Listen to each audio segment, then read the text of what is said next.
Hi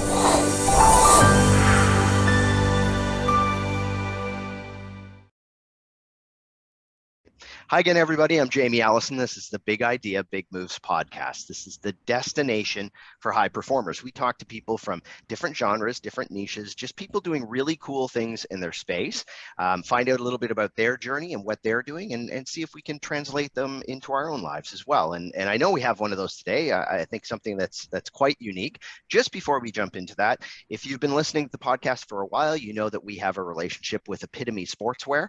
The reason it is a really great connection for us is that they look at whole life success in what they do and living life fully. So Epitome Sportswear, again, looks at not just high performance sportswear, but also those things where if you're just going out and going for a hike or maybe going to watch your kids play sports in the summertime, some really cool stuff there. But the other thing that really aligns well with us is they believe in giving back to the community they serve. And so for that, they are working to impact the inequities and opportunity for girls and women in sport. And for that reason, a portion of their profits go directly to organizations and initiatives that support girls in sports. So something that I think is great as well. So take a look in our bio. You can go through there. There's a 20% coupon tag as well in there. So feel free to use that, or just go directly to Epitome Sportswear. So it's EPITOME sportswear.com.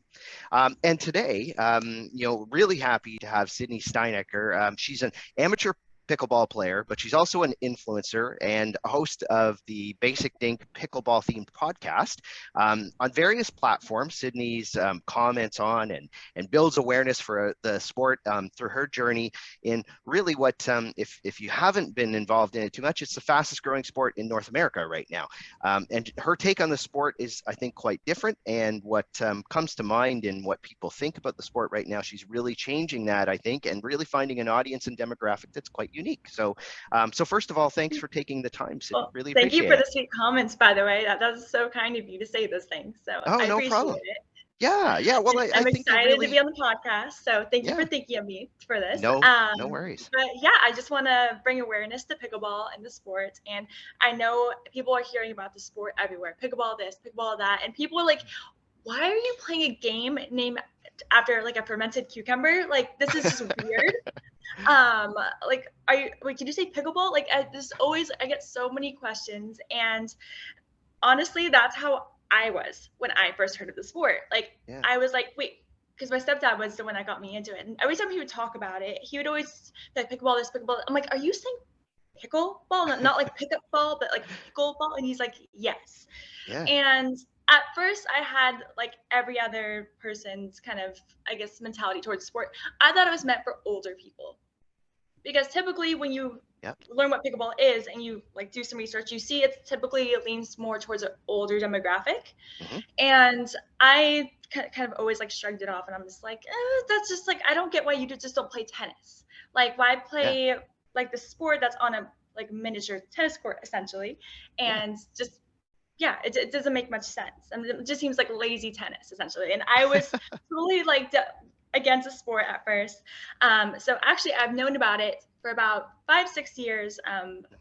Basically, since my mom like was dating my now stepdad, and he was so into it. And what would happen was we actually would have pros come and stay at our house for local tournaments, and he would always have and the thing is, like, these pros would range in age from like older to younger players, and I never knew much about it. We had a court in our backyard. That's all I knew, essentially. And I saw him playing with all his like friends every afternoon.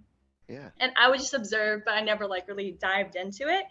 And then I saw like more and more younger pros staying at our house. And even so, I didn't see how the pros played necessarily. Like, I never took the time to go on YouTube and see how pickleball is truly meant to be played. Because all I was seeing was basically lobs. Like, it was basically, and a lob is just like, take the ball, throwing it over people's heads, and people like joking, messing around. And I'm like, this is a sport? Like, what?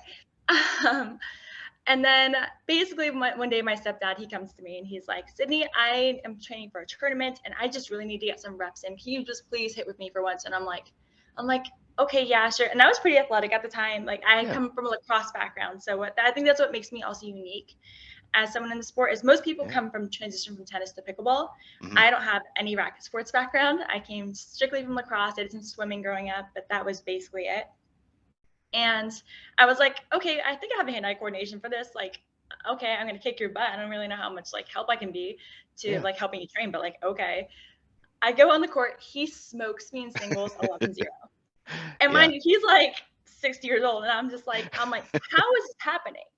Like, you are destroying me? Like, no, like I can run a mile like pretty quick. And like, you're telling me now you're kicking my butt in singles? Like, what? So I'm like, okay, we're going to do this again. So the next day I go back and again, 11-0. I'm like, why does this keep happening? And I'm like, I Yeah. am going to train and get to the point where I can beat you, essentially. And yeah, by that time, I basically became hooked. Yeah. He got me my own paddle, and I was every afternoon. I was like, started asking him, I'm like, hey, you want to play pickleball? You want to play Yeah. pickleball with me? And I Yeah. just like started off with singles. Um, and yeah, I decided, and this is all like mid-pandemic, by the way. I guess that's a good thing to add. So this was Yeah. like October 2020 when I got into it. And yeah, there was a tournament, local tournament that was in December of 2020 at a club here in Newport Beach, California. And I was Hmm. like, why don't we sign up for it? It gives me something to like train for, like a little bit more motivation as well. And I signed up for this tournament, and the rating system works as 2.5 is like the lowest, like beginner level, if you will, goes up Yeah. to 5.0. And then after 5.0 is pro. And it's in increments of 0.5. Little Sydney thought she was a little bit better than she actually was, and Yeah. I ended up like signing up for 4.0, which is like advanced, if you will, and got my butt handed to Didn't me. work. Yeah. But it was I actually ended up playing mixed with my stepdad that tournament, and it was a lot of fun. And after that day, instead of being discouraged, I was 100% all in. I'm like, I want to get better. I want to like, I see how the game's played now. I saw because pros were at this tournament, and I saw how they played, and just their hands were so fast. And it was just such a different look at the sport that I'd never seen before, because I just saw what was being played in my backyard. Yeah. And my stepdad's the one that basically taught me how to play. And yeah, from that moment on, I was fully invested, all in, and have basically haven't gone more than like a week without playing since. So Yeah, no, I mean that is one thing that yeah, there are pretty big tournaments happening now too, and there's a lot of stuff happening from that massive. end. Yeah. You know, do you see a younger demographic there than, you know, I mean, obviously you haven't been in it long enough to see a big transition, but have you seen a lot of Yeah, and younger like I people? think that's what also got me so excited is because when I went to this tournament, I saw all the pros were like in their 20s, like me, and we were all like in Yeah, the same age group. And I yeah, saa a lot of younger players, and I'm like, oh my gosh, there's younger players in the sport. Like this is wonderful. And they have like 19 plus division and 35 plus and like hmm, 50 plus and senior pro and things like that. And I've noticed the more, because I got into a relationship with a pro, like, and I started traveling the US with him, yeah, and I was going and playing all these tournaments, and I got so excited because I felt like since like the past like year and a half that I've been doing this, like going on the road for pickleball, yeah, I've been seeing younger and younger players getting into the sport. Now they have like junior PPA tournaments, things like that, and you're starting to see kids really getting into it. And yeah, I've had my butt handed to me by 13-year-olds, by 14-year-olds, like, and I'm like, oh, now the roles are reversed. Instead of getting my butt handed to me by people that are like triple my age, I'm getting my butt handed to me by kids half my age. yeah. And it's super cool to see just how, I guess, younger kids are like really starting to get into it, and they're starting to see it like be introduced in like their school programs. And now high schools are creating teams and colleges are creating teams, and it's Yeah. so exciting to see. And yeah, it's like a social sport. You Well, don't have to be competing in it as well. yeah. You can just go and have fun, and I think that's the beauty of pickleball. Yeah, well, and I think that is one thing you're seeing a lot is Yeah. that because of the different divisions in these large tournaments, you are seeing that there's such a variety of people. Mm-hmm. You know, what I guess if people are looking too, because I mean, the one thing that is a little bit different is that you do stuff on TikTok, you do stuff on, you know, Yeah. obviously Instagram and all those things as well.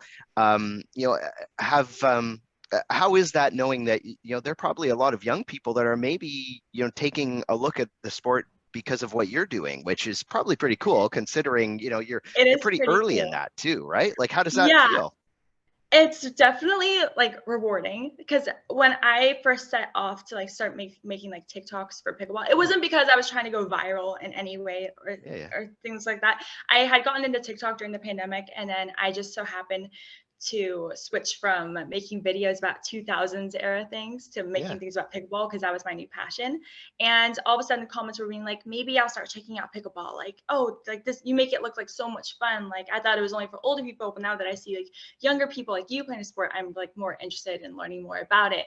And it's really rewarding saying that. And I'm always like people DM me like, how do I get into it? And I'm always trying to give them like point them in the right direction as to like, how do you get started? And if they ever need any advice, they can always DM me. I feel like I'm pretty good about answering most of my DMs, and I try and be very interactive with everyone that follows me. And it's definitely, it's a good thing. And I'm excited because now I'm seeing other people doing what I'm doing, which is like creating content in reels. And it makes me so excited because they're creating things that I'm like, wow, I wish I could have thought of that. Or like, hey, let's collab with one another and let's just make this grow. And it's cool. Well, and I know that you're on the path. You're wanting to be a pro at some point. That's what you're working towards.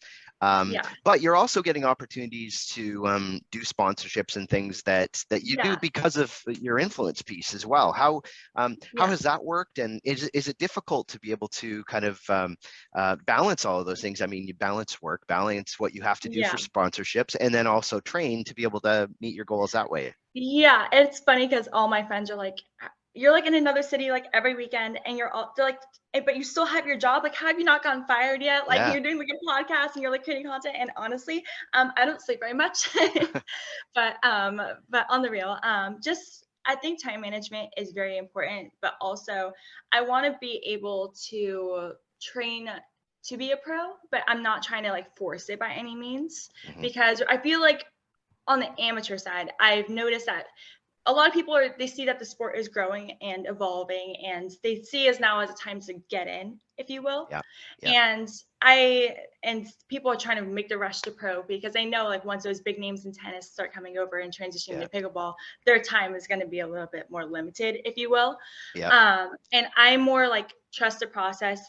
Everyone's on their own individual pickleball journey, and I don't think that you should be rushing anything. Like if you progress is very much like you go up and then you stay stagnant. You go up and then you stay stagnant. And you're going to plateau for a bit. And I feel like right now for me as a player, I was going up for a bit, and now I feel like I'm in that plateau stage. And I just kind of and it's like kind of like the worst. And I've been making content about being in this pickleball funk, if you will. But also like with all the sponsorships, like kind of like coming, I kind of also don't want to like limit myself, if that makes sense. Like saying like, because there's so many different like paddles coming into the sport and so many like new like things being created that I don't want to like feel like right now I'm like locked into anything. If that makes sense. Well, I mean, the funny thing is that you mentioned that, because that's also a sign of an industry that is really growing and evolving. Is that you even I know recently, I don't know tons about it, but I know there's even kind of paddle kind of issues that came out of the US Open where one paddle wasn't it was basically banned in the middle of the US Open and things like that. Yeah, that was a big controversy. And actually, I made a podcast episode about it, just my truth about carbon. And because I was playing with this paddle that is now banned, and I was very much frustrated because I considered the owner to be a really good friend. And actually, after I released the podcast, I actually met with Garrett this past weekend. We were both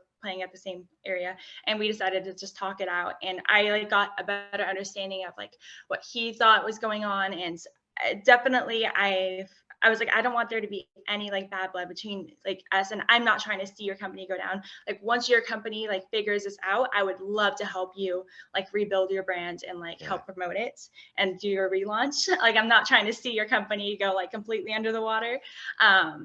And he was like very much thankful for that. And you could tell like he was very frustrated. And I don't think what happened was intentional in any way. I think it was just a manufacturing issue. It came down to that. And it's very unfortunate. But you see all these different like, because it's basically the paddle surface is now changing, because you're now, instead of playing with like, sorry, I can't even like think of what most paddles are made out of. I want to say like a fiberglass. Now they're playing with more like a carbon fiber surface. And because of that, now there's just so many inconsistencies with production and things like that. And but that's just the sport evolving, Well, essentially. and that's it. I mean, in many ways, it's a Yeah. good sign that, it's having to, the rules catch up with what's happened in the rest of the environment too, right? And that's pretty much any sport, but when you get one that's become this big this quickly, that happens. So Yeah, of it's course. not a And now bad there's thing. like talks of like people wanting to up the grit limit, like on Yeah, paddles. And like, why can't we just change a rule book so we can up like the grit? So like yeah, carbon paddles wouldn't be considered illegal. And yeah, I'm open to hearing everyone's argument on it. I don't really have a stance on it right now. On my podcast, I kind of had a certain stance, but now that I hear the other side, I'm more like neutral in the situation. yeah, But yeah, but that's yeah, just the way the sport's evolving. And like things like spin serves, like that was something a few months ago that was all the rage before like yeah, now paddle services were an issue, like spin serve. So taking a ball in your hands and spinning it, and then the ball, when you serve, like hit the ball and it hits the ground, it kicks one way or the other. Now that's something I'm not really yeah, fond of because it's like a guessing game. I'm like every like time I'm like it's a 50% chance it's going this way, it's a 50% chance it's going that way. So which way should I jump like this yeah, time yeah. to risk not getting aced? And yeah, so that's like something that now I think next year they decided USA Pickleball that they're not going to be allowing that anymore, and Yeah. that's just like as the sport changes and evolves. Yeah, it's And just an evolution of the sport, yeah, and it's things like that where you wait until there's lots of feedback. So when you get higher level people involved in the sport too, right, it just becomes that much more important. So um the other question I had is that you're pretty out there with your goal that you want to be a pro, but when you have all these things going on, you've got a podcast and you've got all these other things. How do you approach goal setting? Like, are you a person who kind of writes down what they're doing? How do you yeah. approach that yourself? So actually, because I play a lot of tournaments, after every tournament, I have my notes of immediately after every match, I'm going to my phone and I'm typing in things that went wrong in that match that Mhm. I should improve on. So I think the last tournament I played in was in March, PPA Austin tournament. And basically, after every match, I would go run to my phone and be like, I need to go work on a really aggressive forehand, like returning forehand dinks that are Yeah, really aggressive that I've been letting get behind me. yeah, Take more things out of the air, or working on more of my like down the line drive, things like that. Work on my resetting when it's coming from this part of the court. And then I take those, so I make a list of like my top 10 things I want to work on. And then I go back home and I just drill on those things. And I mhm, go, usually I make my stepdad go drill with me. And I'm like, okay, we're going to go work on this. And we're just going to go sit there for like 2 hours and just work on it. yeah, When I'm lucky enough to have my boyfriend in town, I'll usually hit with him. I'll usually prefer to hit with him just because he's very like precise and he always has the right drill in mind. yeah, But yeah, so always drilling a lot. I try and stay consistent. So I usually drill about 2 to 3 times a week. And mhm. then I try and play at least 5 or 6 days a week rec play. So I'll Wow. drill and play in the same day. So I'll go drill in the morning and then at night I'll go and play rec play to go work on those things. Yeah, So yeah, that's why I say it's like getting sleep isn't exactly like yeah. I know it's very important though it's for the body's recovery process. But yeah, so setting But goals, and I'm sometimes also it's the like, reality. and also just like with levels, I like Yeah. made it my goal to I want to be at this level at this time, and Mhm. I'm signing up for these tournaments very much like well in advance, knowing that I have to get to that level in that time frame. Yeah. So at the beginning of this year, I made the goal. I'm like, okay, right now you're playing 4-0 in tournaments. Yeah. I want next month you to push a limit, and I want to go play 4-5. And then after 4-5, even if you're not winning, I want you to go play 5-0. And like I know this is a very unorthodox way of I guess making goals Yeah. because there's a lot of people that say you need to be winning consistent gold medals at this level before you move Mhm. up a level.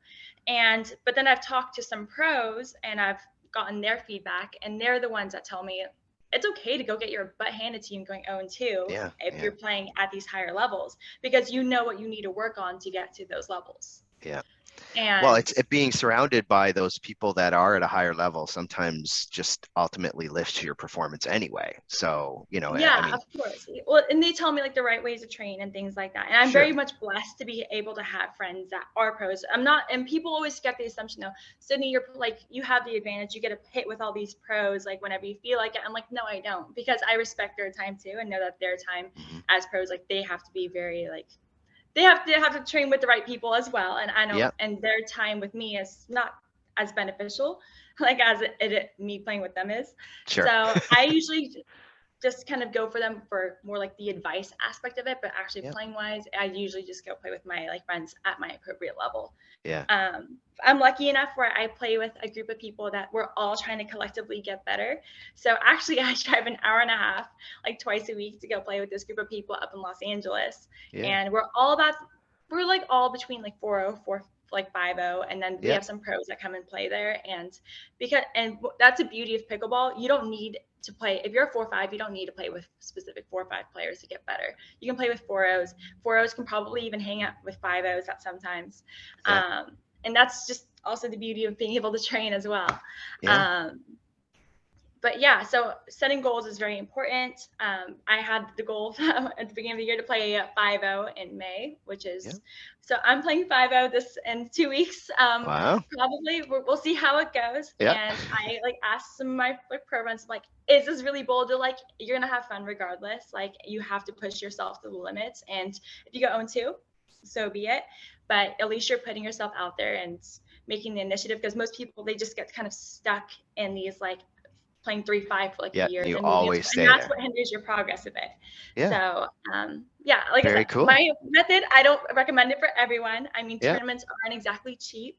I Yeah. think the average tournament, if you want to do 3 events, is $170 to $200. I know for APP New York, I think the fees were upwards of $300. Oh, wow. And then Yeah. and then once you enter pro, that's when it gets so instead of 170 for the whole tournament, you're paying 180 per event, which is Right. also Right. crazy to think And about. that's where you have to hope you've got you can build up some sponsorships and things like that to alleviate some of Yeah, that stuff over 100%. time. So one thing that goes with that, I guess, is that I think in the past it's probably been a pretty traditional setup in the sport. So how has it been? I mean, most of the people who probably have been in the sport a long time aren't on TikTok, aren't on Instagram, all that kind of stuff. How has that been? Has that been, have you been completely welcomed? Has it been something that, is challenging for some people to comprehend? It's a little bit of both. I have a lot of positive feedback, and I Yeah. always take the positive feedback more more than the negative feedback. Sure. Because there's going to be those people that are going to say you're not even that funny. I don't know what you're trying to accomplish with making these videos. It's I can't take advice from an amateur, or you're trying to be creating content. I only listen to pros, kind of thing. So you kind of get those people that are going to be a little bit negative. And I respect everyone's opinion. I'm not expecting everyone to love me, of course. But also I kind of have to be a little bit more careful with what I guess I say and do out there now, because now I have people know who I am when I'm at tournaments, and not everyone, but I have a pretty decent following. Sure. And anything I do now in the pickleball sphere in tournaments, now I know people are going to be seeing what I'm doing. People are now following my results. People are now seeing what levels I'm playing at and things like that. And for example, I recently had my first scandal, which was recently, and that wasn't exactly the funnest thing to go through. Because also one thing I do advocate in the sport is for mental health, and I talk about that a lot on my podcast, is how I handle my mental health issues, and being a competitor, and and there's now stakes at risk, things like that, and how I'm dealing with it. But yeah, so I'm playing 5.0 in a few weeks, and I've had played my first 5.0 tournament recently. And then I played a national qualifier at 3.0. Now I gave my talk on my podcast about why I did it, because I don't play sanctioned tournaments that often. I'm playing strictly PPA tournaments, because that's the tour my boyfriend's on. That doesn't count towards my USA pickleball rating, if you will. So, and to get to a national qualifier tournament, which is nationals at the end of the year, you have to get a gold medal at your level. Now my rating was 3.0, because I've only been playing I was playing 3.0 a year ago. Yeah. But I'm not on that level anymore. But when I did play a national qualifier last year, I was playing these teams that were 5.0s down at 3.0, 3.5. And for me last year, I got my butt handed to me, and I'm if that's what it takes, having to play get to a national qualifier is playing these level teams, and then I'm going to be seeing these level teams where I'm playing at 3.0. And it kind of was the case a little bit, but not necessarily. And it just blew up out of proportion. I had to kind of go on my podcast, give my story, and I Yeah. definitely got a lot of heat of it online about it. And then that's when all the negative comments came out. And I remember there was this post like that on the online forum that just like was just had hundreds of comments of people just like tearing me apart. Oh, wow. And I was like, I'm like, wow, this is a this is all a lot. Like, dang. And I got a lot of comments saying like, you're a horrible ambassador for the sport. Like, you only have what you have because of what who you're dating, things Yeah. like that. And I Yeah. always try and like basically separate me, my boyfriend, and his career and my Yeah. career. Like, because Yeah. I don't want to feel like I'm like latching onto him, and people think that I'm like gaining all my following just because of who I'm dating. Yeah. So I'm open with who I'm dating, but I'm Yeah. not like saying like I deserve all this because of him.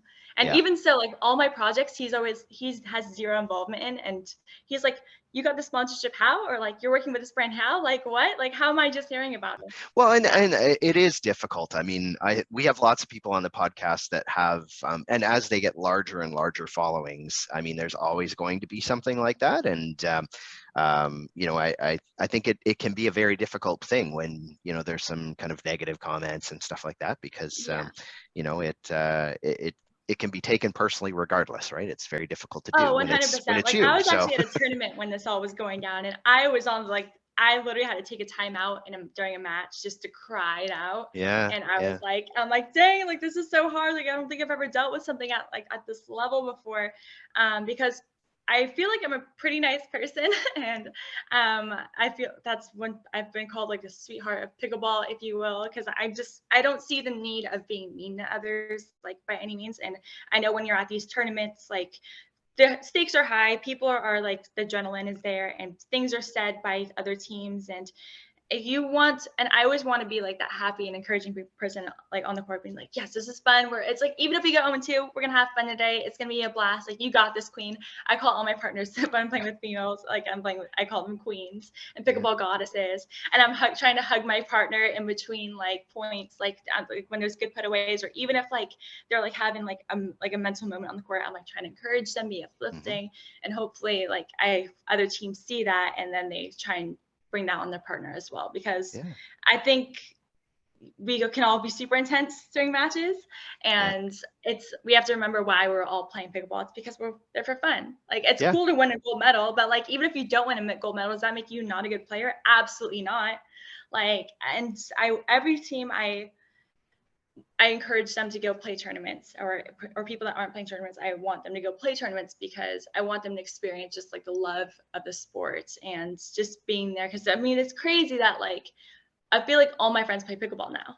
Yeah, yeah, And my life has significantly changed the past like year and a half because of this. And now we're like going in groups and traveling to tournaments, and we all like very get cool. Airbnbs when we're going to tournaments. And even though we all like sometimes none of us will get a medal, but we're like, we had so much fun this weekend just because we were all together.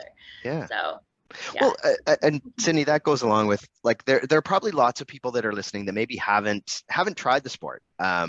If Yeah. if someone's, you know, in that stage where they've heard, maybe they've seen some things you've posted, or heard this, and they decide, you know, that might be something I want to try out. Do you have a couple of tips as to, you know, how they go about doing that? What would be a good step to get involved? Yeah, there's like a lot of resources online for pickleball. So I guess a good starting point, there's pickleball forum on Facebook. Facebook is where a lot of pickleball things happen. So pickleball forum, that's a good start. The kitchen, that's another big forum, Yeah, where you can go kind of ask questions, find local players in your area. Pickle Play app is an app where I think they can show where local courts are at, so you can kind of see, like, look in your area and also locate other players. yeah, Duper, that's a popular app right now. That's a new rating system that's trying to like Dreamland Universal Pickleball rating system. hmm, And basically from there, you can find other local players in your area and connect with them. Equipment wise, people always think that you need the most expensive paddle. You don't, especially if you're just starting out. You can just go to like your local Dick's Sporting Goods. You can go to pickleballcentral.com, pickleballsuperstore.com, and yeah, you can go just grab a paddle. It doesn't need to be expensive, and just some balls. I always recommend Durafast balls just because that's what you're going to use in tournaments typically, and I hmm. think it's a good starting point just to Might get as well used get to started. playing with that ball. Yep. Um, And yeah, and then you just go grab some friends. There's also resources. My boyfriend, he has pickleball360.com. Him and his Okay. brother and their friend, they all make videos for that, and they teach you how to play pickleball. So, and show they were very high level quality videos, and you're learning from the best in the game essentially. Yeah. And that's a good resource as well. So you can learn the rules, see how it's played. And then the one thing that's wonderful about the pickleball community is if you ever just go to like local court or something like that, people are going to be wanting to teach you. People in Yeah. pickleball love teaching pickleball. And there's always going to be someone that's willing to show you how it's played. So don't ever feel like I'm afraid like to go to the courts, or because I don't know if anyone's going to want to play with me. Trust me, people Yeah. are just want to play pickleball. And that's how it was for me. I would just go to my courts by myself, my local courts, and just talk and converse with others, and like they teach me how to play essentially, and that's Yeah. how I got better. And now those friends saw me when a few weeks after I'm playing. Now we're like going and playing tournaments together, so it's Yeah. wonderful. Very cool. Very cool. Yeah. And if, I mean, another way, obviously, to kind of figure out what's going on and how to do that is by following you. So, Yeah. what are some of the best ways of doing that? Yeah, so you can find me on Instagram at Sydney Steinaker, on Instagram. And then I have my Basic Dink podcast. So you can find me on Instagram, also the Basic Dink. You can find me on Facebook, Sydney Steinaker as well, and on TikTok, Sydney Steinaker. Awesome. I'm trying to hopefully make some YouTube content soon. We'll see. And then that'll be Sydney Steinaker as well. So I'm pretty lucky that I'm the only Sydney Steinaker, I think, in the world that spells it the way I spell it. So it's pretty easy to find me. That is very Yeah. helpful. But for anybody else, we will make sure that we put all those in the show notes too, so that way you can click right through. There's some really cool, fun stuff on there. So absolutely do that. If you haven't hit subscribe on the podcast now, make sure you do that. We have got great people every week, just like Sydney. But again, I know that you're busy and there's lots of kind of other things going on. So I appreciate you taking the time today, Sydney. It's been great. I appreciate it. Okay, I thank you so much for having me on this podcast. It was a blast. And yeah, Uh, hopefully we get more people out there playing pickleball. I'll look forward Sounds to seeing good. everyone on the road. Yeah. All right. Okay. And to everybody else, we'll talk again on Big Idea, Big Moves.